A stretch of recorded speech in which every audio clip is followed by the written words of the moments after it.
Hello everyone, আসসালামু আলাইকুম। সবাই কেমন আছেন? আশা করতেছি ভালো আছেন। আমিও ভালো আছি আল্লাহর রহমতে। সময় যত যাচ্ছে চারপাশের সবকিছুই যেমন পরিবর্তন হয়ে যাচ্ছে, তেমনি নিজের পরিবর্তন করাটা কিন্তু আমাদের নিজেদের দায়িত্ব। সকালবেলা ঘুম থেকে উঠেই ছাদে গিয়ে আমি আমার ছাদ বাগানের গাছগুলো না দেখলে একদমই ভালো লাগে না। তাই প্রতিদিন নামাজটা পড়েই হচ্ছে ছাদে চলে যাই গাছে পানি দেওয়ার জন্য। আর আজকে আমার ছাদ বাগানটা আপনাদের সাথে শেয়ার করা হয়নি, কারণ ফোন নিতে একদমই মনে ছিল না। ছাদের নিচে এসেই হচ্ছে আমি আমার স্লিমিং টিটা খেয়ে নিচ্ছিলাম, কারণ এই স্লিমিং টিটা প্রতিদিন সকালবেলা খালি পেটেই হচ্ছে খেতে হয়। যারা আমাকে প্রতিনিয়ত মেসেজ দিচ্ছেন বা কমেন্ট করতেছেন যে আপু আপনি এত তাড়াতাড়ি কিভাবে হচ্ছে স্লিম হলেন, তাদের জন্য এই স্লিমিং টিটা নিয়ে চলে আসলাম। আপনারা কিন্তু এই স্লিমিং টিটা চোখ বন্ধ করে খেতে পারেন, এটার মাধ্যমে কোনো রকম সাইড ইফেক্ট নাই।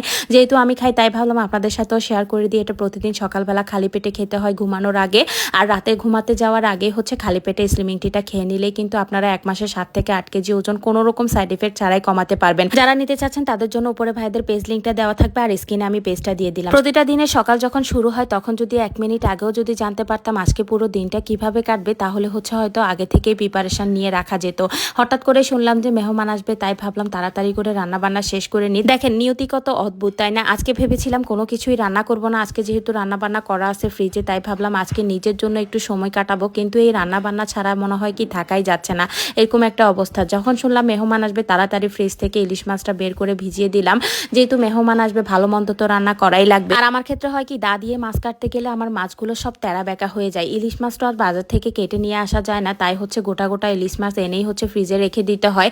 আর এই যে ইলিশ মাছ কাটবো যেভাবে সেভাবে হচ্ছে আপনাদের সাথে শেয়ার করব। যারা বসে আমার মতো কাটতে পারেন না বা দা দিয়ে কাটতে পারেন না, তাদের জন্য এই টিপসটা। তো এই তো এখন হচ্ছে আমি সুন্দর করে কাঁটা চামচ দিয়ে পশমগুলো ফেলে নিচ্ছিলাম। আবার এখন অনেকেই বলতে পারেন আপু মাছের আঁশটা ফেলানোর জন্য তো মেশিন আছে, আপনি কেন কাঁটা চামচ দিয়ে ফেলতেছেন? আসলে ওইটা দিয়ে ফেলতে আমার একদমই সুবিধা লাগে না, কাঁটা চামচ দিয়ে ফেলতে যতটা সুবিধা মনে হয়। তো যার যেমন সুবিধা তেমন ভাবে হচ্ছে আঁশটা ফেলে নিলেই জাস্ট হয়ে যায়। তো এই তো আমি হচ্ছে সুন্দর করে আঁশটা ফেলে মাছটা পরিষ্কার করে ফেললাম, আর এখন হচ্ছে কেটে নেওয়ার দায়িত্ব। তো এই তো মাছের হচ্ছে মানে আঁশটাগুলো আমি কেচে দিয়ে সুন্দর করে কেটে নিচ্ছিলাম, আর এখন হচ্ছে জাস্ট মাছটা ছুরি দিয়ে হচ্ছে পিস পিস করে কেটে ফেলবো। এভাবে কাটলে কিন্তু অনেক বেশি সুবিধা হয়।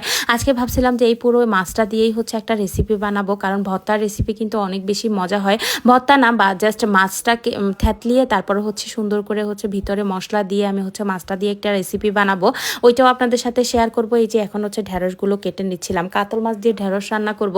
যেহেতু সবজির আইটেমের মধ্যে একটা সবজির আইটেম তো থাকাই লাগে আমার শাশুড়ি মায়ের জন্য, আর মাংস টাংস তো সব কিছু রান্না করাই আছে। ভাবলাম যে আর মাংস রান্না করব না। কোরবানি যাওয়ার পর থেকে যে মাংস খাওয়া শুরু করেছি, মাছ একদমই ধরাই হচ্ছে না। তো কি আর করার, আজকে 3 দিন ধরে মাংস খেতে খেতে এত বেশি বোর হয়ে গেছি, আজকে ভাবলাম যে মাংস খাবোই না, আজকে সব মাছ খাবো। আর এত পরিমাণ অ্যালার্জি শুরু হয়ে গেছে আমার, যেহেতু অ্যালার্জির প্রবলেম আছে, এখন পুরো বাসার মধ্যেই হচ্ছে মাংস খাওয়ার পর থেকে সবার অ্যালার্জি দেখা দিয়ে দিছে। কি একটা অবস্থা বলেন তো, এরকম অবস্থা কার কার হয়? তো যাই হোক, এই তো আমি শুনেছি কোরবানির মাংস খেলে নাকি কোনো রকম সমস্যা হয় না। আর এদিকে 2 খালাবোন যে আমার রান্না দেখতে চলে আসছে, সোনারা মনে ভীষণ খুশি তার খালামনির কাছে গিয়ে। তো দুইজন মিলে হচ্ছে দুষ্টামি করতেছে, আর আমি হচ্ছে তাদের সাথে গল্প করতে করতেই রান্না করে ফেলতেছি। যেহেতু মেহমান আসবে তাই তাড়াহুড়ো করে রান্না করতে হবে। ঈদের পরদিন থেকে, মানে ঈদের দিন থেকে শুরু করে ঈদের পরদিন পর্যন্ত 3-4 দিন ধরে তো সবার বাসায় কম বেশি মেহমান থাকেই, তাই না? তো যাই হোক, আমরা যারা ঢাকায় ঈদ করেছি তারা কিন্তু মেহমানদেরকে নিয়ে বা আমরা ঘুরতে গিয়ে সবাই কিন্তু একসাথে ঘোরাফেরা আবার মজা করা অনেক বেশি ভালো লাগে। আবার হচ্ছে গ্রামের ঈদটাও অন্যরকম ভালো লাগে। সব মিলিয়ে মানে আমার কাছে মনে হয় গ্রামের ঈদটাই বেস্ট। ঢাকার ঈদ আমরা যারা করি তারা হচ্ছে বোরিং, মানে বাসার মধ্যে সব কিছু, বাসার মধ্যে মেহমান আসলে হয়তো সময় কাটে, আবার মেহমান না আসলে হয়তো আমরা ঘুরতে বের হলে হয়তো সময় কাটে।